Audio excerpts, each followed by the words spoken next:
జై శ్రీమన్నారాయణ. మీ శ్రీవారదాసుడు.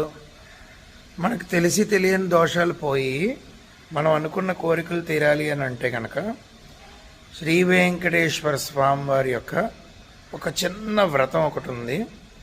ఈ వ్రతం ఏంటంటే ప్రతి శనివారము కూడా శుచిగా తలస్నానం చేసి దేవుడి గదిలోనూ శుభ్రంగా అంతా శుభ్రపరచుకుని తర్వాత ఒక 7 ఒత్తులతో దీపారాధన చేయండి. వెంకటేశ్వర స్వామి వారి యొక్క ఫోటోని పూజ చేసి యథాశక్తి పూజ అలంకరించి, ముఖ్యమైన విషయం ఏంటంటే 7 ఒత్తులతో ఆవు నెయ్యి, నువ్వుల నూనె ఏదో ఒకటి 7 ఒత్తులతో దీపారాధన చేయండి.